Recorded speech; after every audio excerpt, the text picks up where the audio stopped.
Olá pessoal, aqui Micael Souza do canal Jogos no Tabuleiro. Volto aqui às rubricas para este âmbito dos jogos sérios. Isto no sentido de dar aqui mais algumas bases para podermos ajudar a desenhar os nossos jogos sérios, mas que neste caso hoje especificamente também serve para qualquer tipo de design, mesmo de jogos de entretenimento. Então hoje o tema vão ser as interações. As interações entre jogadores e entre o sistema de jogo. Aquilo a que nós chamamos, de um modo mais genérico, se é um jogo competitivo ou colaborativo. Mas vamos aqui separar hoje isso mais em subcategorias para esclarecer alguns elementos, algumas diferenças entre as experiências que este tipo de jogos proporcionam. O tipo de jogos não será bem um tipo de jogo, porque os jogos podem ser divididos em muitos aspectos, mas será mais um tipo de experiência que um jogo em si proporciona, porque os jogos de vários tipos podem ser competitivos ou colaborativos. Normalmente há esta distinção entre jogos competitivos e colaborativos. Eu hoje aqui vou distinguir em várias subcategorias e vamos começar dentro dos jogos competitivos, entre os jogos de soma zero e os jogos que não são de soma zero. Embora por vezes seja difícil estabelecer aqui algumas diferenças. Por exemplo, um jogo de soma zero muito conhecido, ou um tipo de jogos, são, por exemplo, o xadrez, as damas, esse tipo de jogos, em que para um jogador ganhar, o outro tem de perder na mesma proporção. E neste caso do xadrez e das damas, por exemplo, isto entra naquilo que é também a categoria dos jogos destrutivos. E podemos até considerar que estes jogos de soma zero são em parte jogos destrutivos, embora nem sempre seja assim.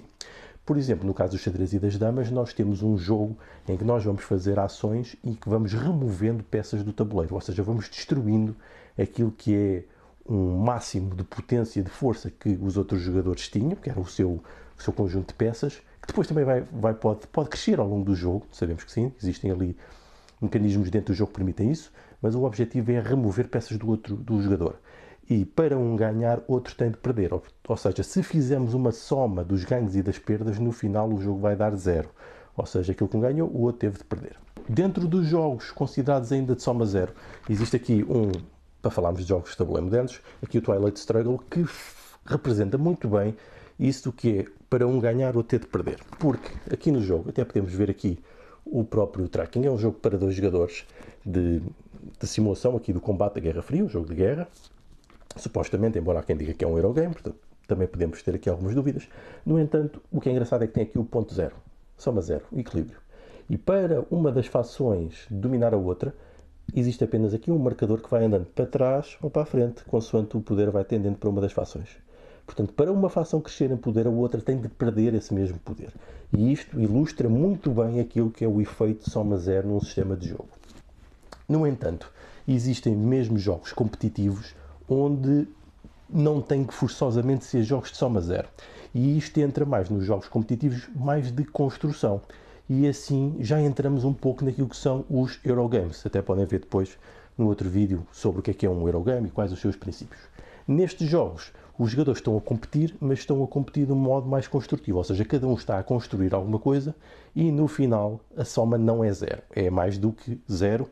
No entanto, o que torna a diferença é aquilo que cada um fez, ou seja, um fez depois mais do que o outro, não sendo a soma zero.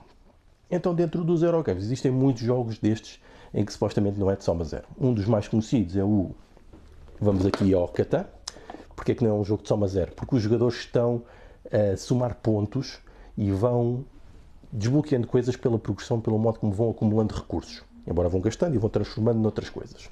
Existe, obviamente, conflito, e se considerarmos aqui o efeito do ladrão, também temos aqui alguns efeitos de redução daquilo que são os recursos e as peças dos outros. No entanto, é um jogo que vai além da soma zero, porque no final os jogadores vão todos acabar com mais pontos do que começaram e com alguma coisa mais do que tinham efetivamente. Outro jogo muito conhecido que também vai além da soma zero, esse é aqui o Agrícola, aqui que já entra um pouco mais naquilo que nós chamamos os jogos de multijogadores solitários, porque há menos interação. No entanto, existe também alguma no bloqueio das ações, mas aqui cada jogador no final vai somando uma série de pontos, vai construindo coisas, ou seja, tem aqui também um aspecto, tal como no Catan, mas aqui ainda é mais evidente, na construção dos edifícios e dos recursos que vai acumulando ao longo do jogo, tem sempre no final alguma coisa que se possa orgulhar daquilo que foi construindo. e no final realmente vamos ver quem teve mais pontos, de acordo com o sistema de jogo, aquilo que é valorizado, e aí estará o vencedor. Portanto, também não é uma questão de soma zero, ou seja, para um jogador, por exemplo, ter X comida, o outro não teve forçosamente de perder. Pode ter ganho também comida, por exemplo, ou pontos de vitória de outra forma alternativa. Aqui mais um exemplo de jogo sem soma zero. Outro caso também é aqui, por exemplo, o Gaia Project, um jogo já um pouco mais complicado, mas faz também isso mesmo, em que nós criamos um motor de produção em que os recursos vão renovando turno a turno, havendo sempre um somatório daquilo que nós vamos conseguindo e numa expansão também no território. Portanto, também não existe soma zero, também é mais um em que nós vamos ver o que é que cada jogador fez no seu jogo, que tem também uma noção de expansão, de desenvolvimento tecnológico e de recursos que foi acumulando para tentar então fazer o máximo número de pontos de vitória, que é isso que vai determinar então o resultado do jogo. E isso mesmo, os pontos de vitória é uma das formas de conseguir construir um jogo que não seja de soma zero, porque no final é mesmo um somatório de pontos, e isso é também, tal como o Twilight Struggle representa muito bem o que é um soma zero, porque realmente existe ali aquela peça que vai garantindo o equilíbrio entre uma facção e outra. Um jogo com pontos de vitória é o contrário da soma zero, porque é mesmo o acumular de pontos que vai determinar a vitória. Portanto, no final, dificilmente algum jogador vai ter zero, e mesmo em alguns jogos, como o The States, nós temos aqui o caso em que temos de ter pontuação negativa, mas se formos a ver, também não é uma proporção entre o que os outros jogadores perderam ou ganharam. É simplesmente o referencial que está em causa, que é diferente. E entramos aqui nos cooperativos. E aqui, quando falamos de cooperativos, é que nós temos que fazer mesmo também uma grande distinção, tal como convém distinguir nos jogos competitivos entre os que são de soma zero e os que não são de soma zero. Nos jogos colaborativos ou cooperativos, estão a ver, já troquei aqui os termos, mas sim, convém separar entre estas duas coisas, porque como vocês vão ver, são duas coisas bastante diferentes e proporcionam experiências de jogo igualmente diferentes. Nós temos, por exemplo, o caso dos cooperativos, e vamos ficar por aí. E vamos começar primeiro por aí. Os cooperativos são também designados vulgarmente no hobby como semi-cooperativos. Parece estranho, não é? Mas vamos explicar porquê. Um cooperativo é um jogo em que os jogadores ajudam-se para conseguir atingir a vitória, sendo que a vitória não está ao alcance de todos. Ou seja, há na mesma uma competição, mas a diferença é que nesta competição vários jogadores podem ter a vitória, ou então esta pode ser uma competição que é específica durante certos períodos do jogo. Não acontece sempre e pode haver na mesma um vencedor, mas vai haver momentos de cooperação durante o jogo, naquilo que é um jogo competitivo. Exemplo disso é o Game of Thrones, em que só haverá um vencedor e será o vencedor conseguir acumular o número de castelos definido para chegar à vitória.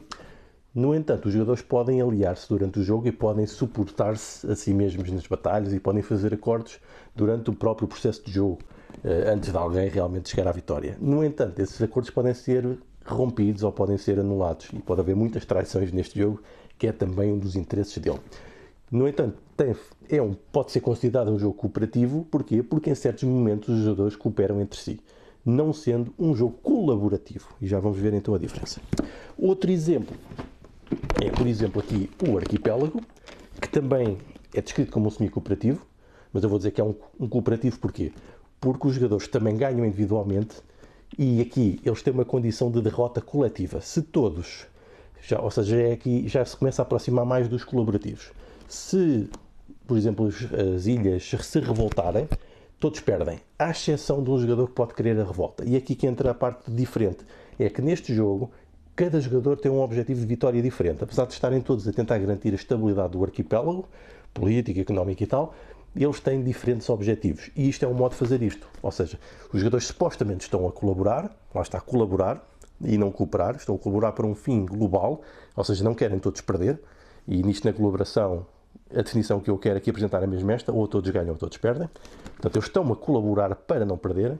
No entanto, eles têm condições de vitórias individuais que transformam isto num jogo competitivo. Portanto, entra naquilo que eu diria que são os cooperativos. Eles cooperam porque eles, independentemente disso, sabem que eventualmente alguém vai ganhar, portanto não vão colaborar com toda a abertura que fariam num jogo colaborativo, mas vão cooperar porque sabem que podem perder a qualquer momento, porque aquele jogador pode ter um objetivo oculto que eles não estão a perceber e pode estar mais à frente do caminho para a vitória. Portanto, papéis ocultos, objetivos ocultos, é também uma forma de fazer jogos cooperativos ou semi-cooperativos, como nós costumamos chamar. Outra forma também interessante de fazer isto é os jogos por equipas.